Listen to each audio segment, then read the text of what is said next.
Masih dengan pertarungan yang seru untuk ditonton, apalagi di sini tanpa sadari difokuskan pada karakter Mai dan Maki yang menceritakan mengenai masa lalu mereka yang cukup berat. Gak suram juga karena memang tidak begitu diceritakan dengan full mengenai keadaan masa kecil yang mereka hadapi itu seperti apa. Tapi setidaknya kita bisa melihat gambaran besar mengenai tempat tinggal Maki dan Mai di klan Zenin, di mana kita bisa melihat ada sedikit flashback dari masa lalu mereka. Terlebih lagi ada informasi yang menjadi tanda-tanda mengenai kenapa si Mai dan Maki ini begitu susah dalam kehidupannya. Apalagi kan si Maki juga tidak memiliki kekuatan supernatural, jadi dia tidak bisa melihat hantu atau makhluk kutukan. Dan lagi ada si Mai yang sudah terlihat flashbacknya juga mengenai kenapa dia bisa membenci Maki dalam kehidupannya sekarang ini. Lalu di dalam episode 2 ini bisa terlihat ada dua karakter baru yang baru saja kelihatan, di mana ada seorang perempuan berambut putih dan ketua dari klan Zenin, di mana dia terlihat dalam flashbacknya si Mai. Mereka akan gue jelaskan siapa dan nantinya akan ngapain dalam jalur ceritanya, karena ada pertanyaan dari teman-teman mengenai siapa orang-orang ini, terutama si cewek rambut putih, di mana banyak yang mengira kalau dia ini adalah salah satu dari tetua dari organisasi Jujutsu atau salah satu pengkhianat dari organisasi Jujutsunya, yang padahal bukan ya. Oleh karena itu, mari gue jelaskan siapa mereka dalam video ini.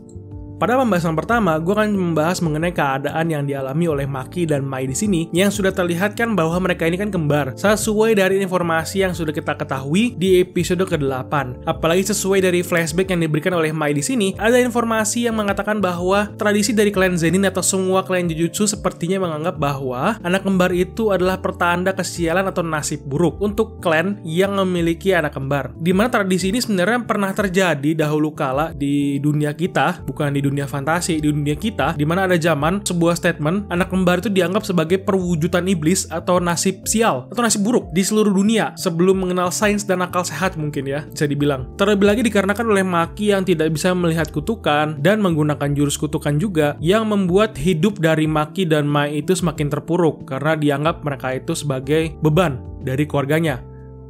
Dan memang klan Zenin dan seluruh klan lah ya bisa dibilang pastinya ingin memiliki penerus yang hebat dari segi keterampilan dan kekuatan bagian dalam yang dimiliki. Karena klan Zenin ini kan adalah sebuah klan yang berfokus untuk memproduksi anggota atau penerus ahli kutukan dalam rangka untuk membasmi para iblis. Oleh karena itulah kehidupan dari Maki dan Mai ini terasa berat karena tekanan dari keluarganya yang menganggap bahwa mereka itu sebagai beban dan selalu direndahkan.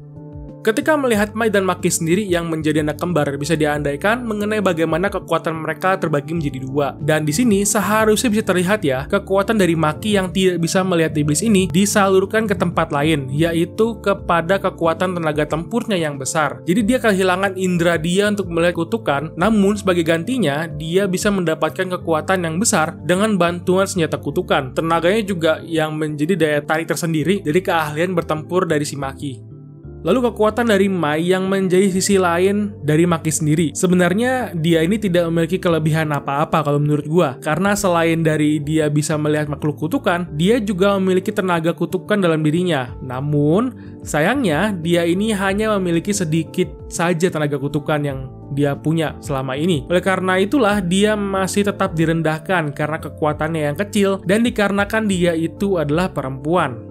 Kalau kalian sadar bahwa dari ingatan si Mai dan alur cerita dari episode ini, ada banyak tanda-tanda yang menghadapkan cerita mengenai cara perempuan atau para perempuan yang dianggap lemah bagi pengguna Jujutsu yang lain. Dan itu juga menjadi salah satu trigger untuk Mai yang membuat dirinya semakin benci dengan dirinya sendiri dan orang-orang, terutama terhadap Maki. Lalu kenapa Mai ini bisa membenci Maki? Hal ini dikarenakan memang Maki dan Mai sudah berjanji di masa lalu agar mereka selalu bersama-sama, terutama si Maki yang berjanji untuk bisa tetap bersama si Mai. Namun pada suatu ketika, Maki keluar dari klan Zenin untuk menjadi pengguna Jujutsu yang hebat dan menantang ketua klannya yang nantinya dia akan kembali untuk memimpin klan Zenin di masa depan. Namun di sini sayangnya, Mai yang ingin hidup dengan tenang jadi tidak bisa tercapai. Lalu untuk menghindari kritikan dan tekanan dari klan Zenin, Mai pun akhirnya harus mencoba untuk menjadi pengguna Jujutsu juga meskipun dia tidak mau.